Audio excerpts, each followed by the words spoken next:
Boa noite, senhores. Cá estou vestido de forma ridícula, porque muitas pessoas gostaram ali do vídeo que eu fiz sobre a vida na Inglaterra, então eu resolvi fazer um vídeo similar, que seria então como é a vida na Universidade de Oxford, como é estudar na Universidade de Oxford, né? Porque, como nós sabemos, a Oxford é uma das grandes universidades aí do mundo, ela é extremamente famosa, então tem essas faminhas, muitas pessoas têm esse sonho de estudar em Cambridge, Oxford, Harvard, Yale, blá blá blá. E eu queria então contar para os senhores mais ou menos como funciona a Universidade de Oxford. Obviamente, eu fiz o meu doutorado inteiro lá, então é óbvio que eu não saberia dizer tão bem como é a vida, por exemplo, de um graduando, porque um graduando e um PhD, eles têm experiências completamente diferentes, né? Então, já que eu coloquei essa roupa ridícula, que por sorte eu ainda tinha, muita gente acaba vendendo quando acaba, eu tentei fazer, mas que é com preguiça, isso aqui seria o que nós chamamos de academic gown, tipo uma bata, né? O subfusk. E dependendo do seu grau, se você é um graduando, um mestrando, um PhD, você vai ter uma gown um pouco diferente, né? Então isso aqui seria o completo, né? Você tem esse chapéuzinho aqui, a gravata branca, você tem que usar uma gravata branca, uma camisa branca e essa bata, que inclusive tem umas ombreiras aqui. Eu estou, obviamente, com uma calça de pijama, não vou levantar demais, mas dependendo da sua posição, a bata vai ser maior ou menor. Então você tem essas ombreiras, tem essa, sei lá como é que chama isso aqui, como se fosse uma cauda, né, dos dois lados, etc, né? E essas batas geralmente são utilizadas na sua formatura, quando você inicia o curso, ali na matrícula, é obrigatório utilizar tudo isso, obviamente com uma calça preta e um sapato preto. Para os graduandos, eles têm que utilizar esse completinho aqui toda vez que eles fazem um exame, né? No caso ali uma prova. Então eles fazem provas em locais específicos, né? Geralmente é uma escola de examinação que eles chamam, School of Examination. Eles são observados, é uma coisa bem metódica. E geralmente nos jantares, alguns colleges que são, para quem assistiu aquela coisa satânica do Harry Potter, seria como se fossem as casas, né? Oxford tem mais de 30 colleges e cada college tem o seu dining hall, que seria, né, o local onde o pessoal tem janta, tem as suas livrarias, etc. E alguns colleges que são mais antigos, mais tradicionais, eles obrigam que toda vez que a pessoa for comer, seja no almoço, mas principalmente na janta, eles têm que utilizar isso aqui inteiro, né? Menos o chapéu só para as ocasiões de prova, matrícula, dentre outros, né? E tem essa caldinha aqui também, né? Alguns colleges como o meu são mais moderninhos, são mais recentes, aí eles acabaram com essa obrigatoriedade de utilizar essa bata. Como eu disse, a bata ela é diferente para cada curso. Acho que eu tenho aqui uma demonstração. Então, por exemplo, aqui na esquerda você vê que a bata é mais curta do graduando. Você tem aqui uma bata que não sei se não me lembro se é do meio, é um pouco diferente. Talvez seja de estudante de mestrado, não me recordo. A minha seria essa aqui da direita, que você vê que vai até o joelho e se utiliza a gravata branca ao invés de uma gravata normal preta, e no caso das mulheres esses dois lacinhos aí, e uma saia, né? Então, é bem formal, né? Lembrando que a Universidade de Oxford é uma das mais antigas universidades do mundo, né? Foi fundada lá no século XII, ou até antes, século XI, obviamente por católicos, e Cambridge foi formado um pouco depois ali por alguns professores, se não me engano, que romperam com Oxford. Então há obviamente uma rivalidade muito grande entre as duas universidades. Você tem o que a gente chama de varsity games, em que as duas universidades elas competem. Geralmente os colleges de Oxford, eles têm um equivalente em Cambridge. Então, sei lá, você tem St. John's College em Oxford, você vai ter o St. John's College em Cambridge e por assim vai. Deixa eu ver o que mais de imagem que eu coloquei aqui. Os dining halls é uma coisa bem famosa, né? Toda universidade tem o seu, todo college tem o seu. Os colleges mais antigos que existiam desde o início, obviamente, eles são bem mais bonitos, são mais... tem esses quadros aí dos reitores, de personagens importantes que estudaram naquele college, né? Os mais modernosos, como o meu, também vão ter essas grandes mesas aí, porque os estudantes costumam comer nos colleges, que é meio que subsidiado. E é um momento ali importantíssimo, né? Porque é quando você vai bater o papo com o pessoal, etc. Os colleges, geralmente, eles têm um bar dentro, eles têm o que a gente chama de JCR e MCR, que seria o equivalente do DA lá nas universidades brasileiras, só que eles são geralmente separados. O JCR é só para os graduandos, só que o pessoal pós-graduando pode frequentar, e o MCR seria a sala de estar ali com um bar só para os pós-graduandos. Os graduandos só podem entrar com autorização de um pós-graduando. E você tem ali um que eu me esqueço, que é outra coisa, R, que é para os professores acadêmicos, que é totalmente fechado, e só para um convite muito específico, talvez o seu professor, para algum jantar, que você vai poder entrar ali, tá?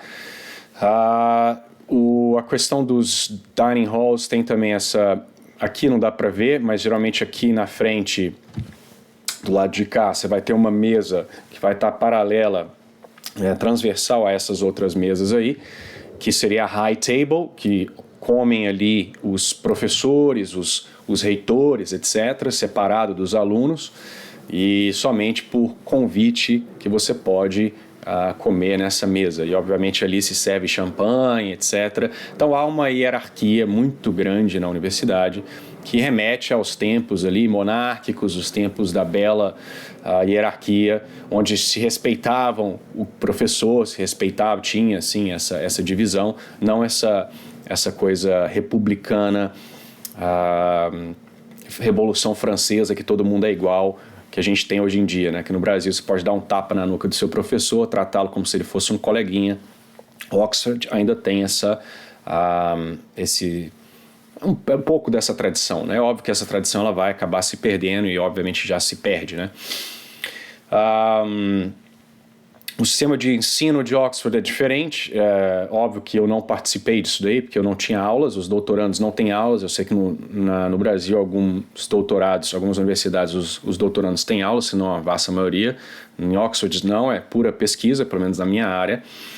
E os estudantes, eles não têm essas aulas como nós temos no Brasil. Eles têm algumas lectures, que apresentam os tópicos, seria o equivalente à nossa aula lá, mas a maior parte do aprendizado deles parte dos tutoriais que eles têm um a um, ou no máximo em grupos de 4, com um tutor, que é o tutor que vai normalmente dar... eu já dei vários tutoriais, a maneira como que funciona, eu enquanto tutor, eu decido qual o tópico que eu vou abordar. Você tem uma página lá que os alunos têm acesso a todos os tutoriais que a gente coloca, né? Incluindo de professores, pós-docs, não sei se estudante de mestrado pode oferecer tutorial, mas os estudantes de doutorado podem.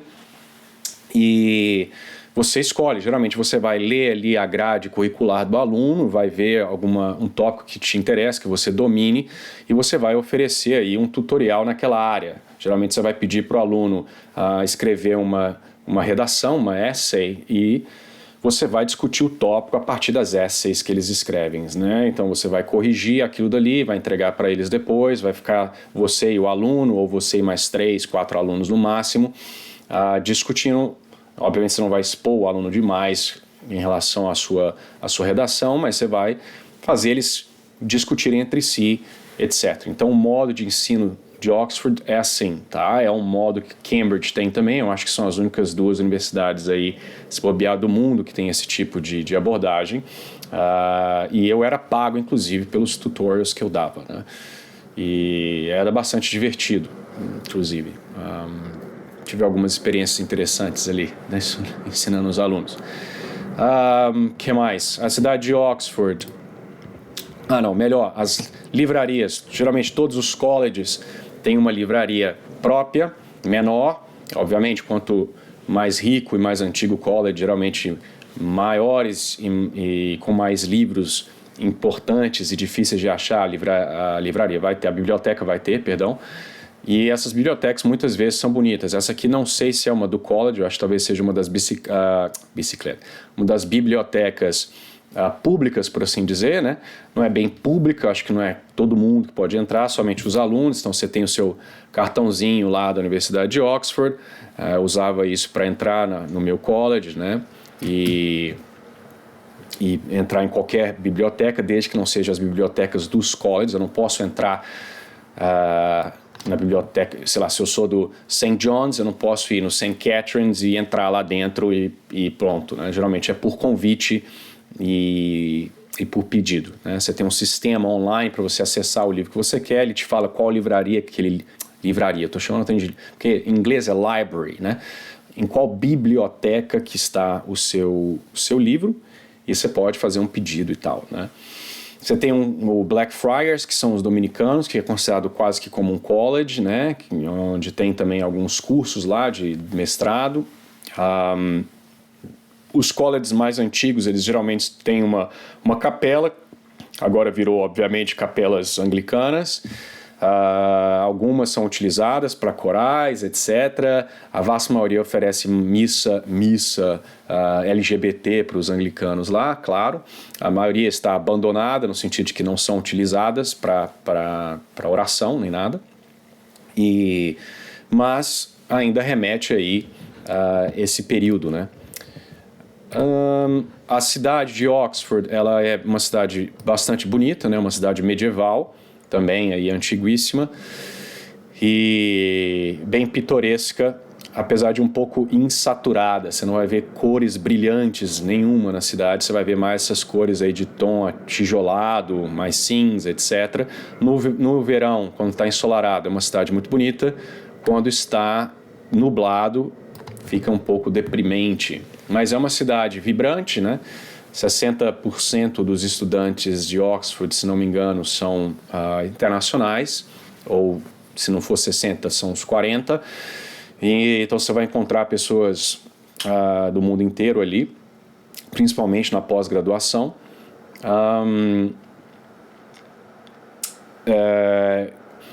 O ambiente intelectual é extremamente elevado, apesar de que, obviamente, o comunismo, as ideologias de esquerda também estão presentes fortemente, assim como festas e drogas, etc., mas ainda se mantém uma certa aparência, ao menos. Não é igual a avacalhação das universidades brasileiras, que você vai para um DA e está todo mundo sentado lá jogando videogame e fumando maconha. Você não vai ver isso. Eu nunca vi um estudante fumando maconha dentro da universidade. Óbvio que eles fazem dentro dos alojamentos, etc., e as festinhas, mas não tem essa bagunça, né? Não tem essas pichações, etc. Então a aparência, a limpeza em Oxford ainda existe, né? Então, obviamente, todo college vai ter uma área central, onde eu já trabalhei de porteiro para tirar uma grana extra uma vez não, por muitos meses, né? Então, você tem lá o que a gente chama de pigeonhole, que seria as suas caixinhas, onde chegam as suas correspondências. Tem toda uma estrutura a Universidade de Oxford. É uma universidade extremamente interessante. E os prédios e os colleges são extremamente belos, né? Deixa eu ver se eu acho uma imagem aqui.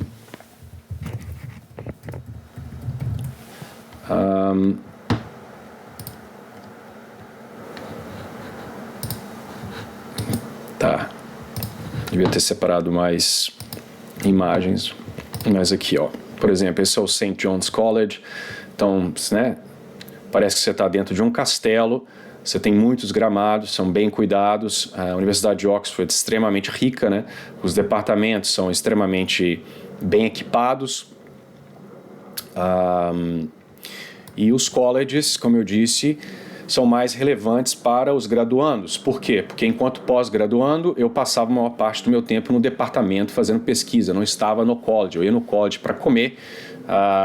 O MCR, no começo eu participava ali, quando eu era ateu, das festinhas, etc., mas depois eu acabei partindo muito com esse ambiente por causa das ideologias de esquerda, e o meu college era bastante liberal, né? No mau sentido. E agora, quando o aluno de graduação ele passa em Oxford, ele tem que passar também, por assim dizer, nos colleges. Ele faz um pedido no college que ele gostaria de entrar.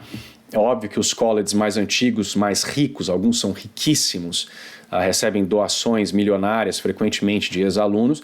Eles são a preferência desses alunos, porque tem maior probabilidade do college ter algum tipo de bolsa ou de, sei lá, né, ou para a própria estrutura do college, mas eles podem te recusar e aí você tem que tentar outro até você conseguir algum, né? No meu caso, como não fazia muita diferença para mim, eu já tinha dinheiro, eu já tinha bolsa, e o meu orientador falou, olha, bota o meu college, onde eu sou tutor, que vai ser mais fácil de você entrar, né, porque eu mexo os pauzinhos.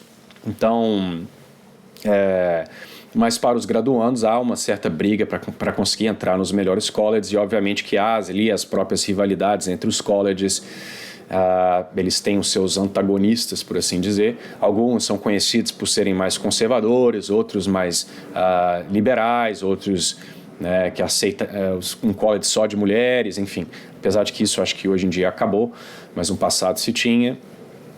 Então, é basicamente isso. E a comunidade é intelectualmente superior às universidades brasileiras, apesar, obviamente, da contaminação esquerdista. Você tem figuras ali, professores e ex-alunos que são brilhantes, né? Então, muitas vezes, se você quiser fazer ir para uma palestra por dia, todos os dias durante o ano, é provável que você consiga. Você vai ter palestras de prêmio Nobel de física numa quarta-feira, na quinta vai ter um filósofo falando sobre, sei lá, alma, você vai ter química, tudo. Então, eu obviamente no começo ali, eu estava uma fase muito ruim ali, né, no meu ateísmo. Eu não aproveitei Oxford como deveria, fiquei aproveitando simplesmente as festas, etc.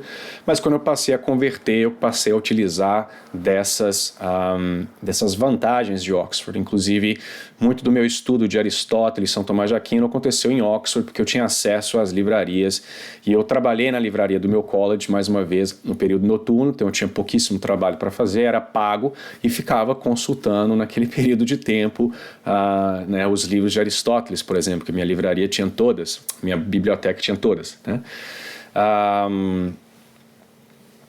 Que mais que eu posso dizer? Né? Você tem os departamentos, departamento de zoologia, departamento de história, departamento de sei lá o que das quantas, né? Eles são separados dos colleges. Os graduandos, eles têm a opção, caso queiram, de morar nos colleges, que geralmente têm acomodações, né? Geralmente elas são caras. Alguns alunos preferem encontrar a sua própria acomodação. Eu, no início, fiquei numa acomodação de college, mas como eu estava no mesmo andar repleto de alunos de mestrado e graduação, que eram os idiotas que botavam fogo na cozinha a cada 5 dias, eu acabei saindo fora e alugando um local muito mais conveniente, né? Mas se você é graduando e quer aquela experiência de morar num college, né, até porque é mais fácil para fazer as festinhas, etc., muitos assim o fazem, né? Que mais? Você tem uma coisa lá chamada punting, que é bem comum lá em Oxford, que é basicamente esses barquinhos tipo de Veneza aí. Vários colleges, por exemplo, o meu tinha isso daí. Você aluga, paga, sei lá, umas 3 libras por hora, sei lá, ou até menos do que isso. E é uma tradição lá, o pessoal vai, obviamente que a vasta maioria do pessoal leva umas cervejas aí nesse negócio, vai dando uma volta. Eu tenho até um vídeo meu entalando esse barquinho, porque né, o pole, sei lá, como é que chama isso, o remo ficou agarrado, não é bem um remo, né, é basicamente uma vara, ficou agarrada, eu deixei ela agarrar na árvore, e foi bastante ridículo, não colocarei aqui, obviamente, quem sabe um dia. Eu não me ligo de me humilhar, não. E E é isso, é uma cidade de 150 mil habitantes, se não me engano, talvez esteja errado. Tem muito aluno, muito gringo, né? Obviamente, nos períodos de férias, a cidade fica mais vazia. Tem muito turista para todo canto, principalmente aqueles chineses, né? Entupindo ali as ruas, que são estreitinhas. É muito difícil dirigir carro lá, porque a cidade foi projetada para cavalo. Então, geralmente, se você vai a pé para todo canto, de bicicleta, você praticamente 15 minutos você está em quase todos os locais da cidade. Tem muitos muçulmanos em algumas áreas, como basicamente em toda a Inglaterra, né? É uma cidade bastante cara, porque, né, a universidade, os estudantes são extremamente ricos, muitos deles, né? Então não é como Londres, mas é bem próximo, porque se ganha menos, mas se paga quase a mesma coisa que Londres. E que mais? Os estudantes de graduação, eu achava eles muito insuportáveis, porque eles se acham a última bolacha do pacote, são extremamente competitivos. Muitas vezes eu tinha que expulsar alunos da biblioteca, porque eles não queriam parar de ler e estudar até meia-noite. Eu tinha que apagar a luz e mandar eles embora. Então eles são obcecados com estudos e obcecados com festas, né? Então, num dia eles estão bebendo até 5 horas da manhã, no outro dia, de ressaca, eles estão estudando até meia-noite na livraria, na biblioteca do college, né? Então, pelo menos ali o estudo é levado muito mais a sério do que nas universidades no Brasil. Ainda que eles festejem, eles querem se dar bem, né? Porque por orgulho e também por uma questão de currículo, né? Óbvio, você tem o que eles chamam de com honras, né? Você passar em Oxford graduando com notas altíssimas, com honra, isso aí vai facilitar a sua entrada no mercado de trabalho, certamente, né? Que mais? Tem muitos eventos, né? Muitos grupos. Você tem grupos de esportes que se reúnem, grupos de leitura. Você tinha os bares lá, Eagle and the Child, por exemplo, onde Tolkien e C. Lewis se encontravam para escrever, né? Os Inklings. Tem toda essa história de Oxford, vários bares ali que estão ali desde centenas de anos atrás. Você tem missa tridentina em pelo menos 3 igrejas lá. Você tem os oratorianos, que tinha missa tridentina todo domingo, uma outra igreja que tinha 2 vezes, a igreja do meu diretor espiritual todo terceiro sábado, quarta-feira. É um ambiente extremamente competitivo, principalmente entre os graduandos, como eu falei. E que mais? Nossa, daqui a pouco eu vou ficar rouco de tanto falar. Bom, acho que é isso. Foi uma experiência única, né? Como tudo na vida, geralmente a gente só dá valor quando a gente sai ou perde. Então eu comecei a dar mais valor pelo que eu vivi em Oxford depois que eu terminei o meu curso, né? Que por sinal eu defendi a minha tese e passei sem correções, o que é raríssimo em Oxford. Eu publiquei 2 dos meus capítulos da minha tese durante o doutorado, antes mesmo de terminar, então foi relativamente tranquilo de defender.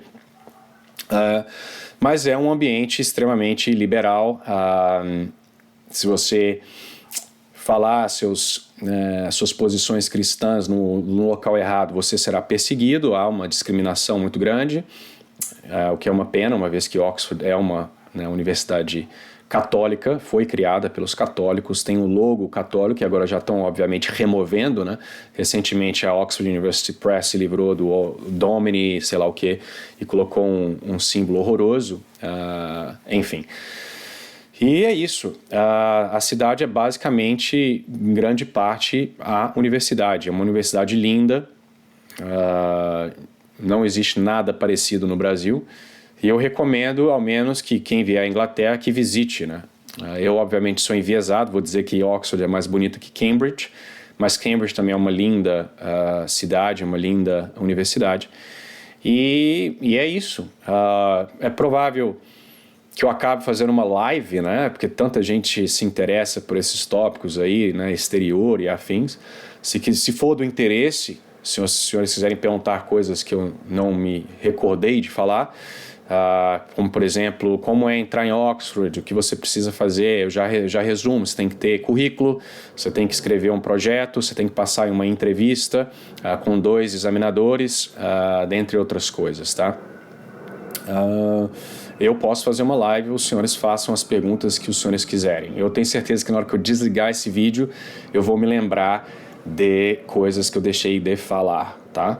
A minha conversão ocorreu em Oxford, então é óbvio que eu tenho um certo carinho nesse aspecto, né? E como eu disse, o aspecto filosófico que eu encontrei lá e as discussões de altíssimo nível com neurocientistas, né, filósofos, pós-docs e professores. Eu conheço John Finnis, por exemplo. Eu conheço David Oldenburg. Eu assisti palestras de Edward Feser, dentre muitos outros, tá? Então, eu conversei com eles, inclusive. Eu bati um papo com o Edward Feser, expliquei a minha situação, obviamente discutindo a questão do evolucionismo. Então, Richard Dawkins era do meu departamento, para os ateus de presente aí, né? Eu já estive no mesmo festa de departamento com ele lá, né? Não cheguei a conversar com ele, porque naquela época ele apareceu lá, eu já era cristão e achava ele um tolo. Deveria ter tirado uma foto com ele, mas não tirei. E é isso, então você vê essas personalidades aí com uma certa frequência, e é uma coisa única. E eu sempre serei um ex-aluno e sempre terei certos privilégios ali na Universidade de Oxford, que um indivíduo que não estuda lá não terá, né? Então é basicamente isso, senhores. Eu espero que tenham gostado desse pedacinho da minha vida e até a próxima. Fiquem com Deus.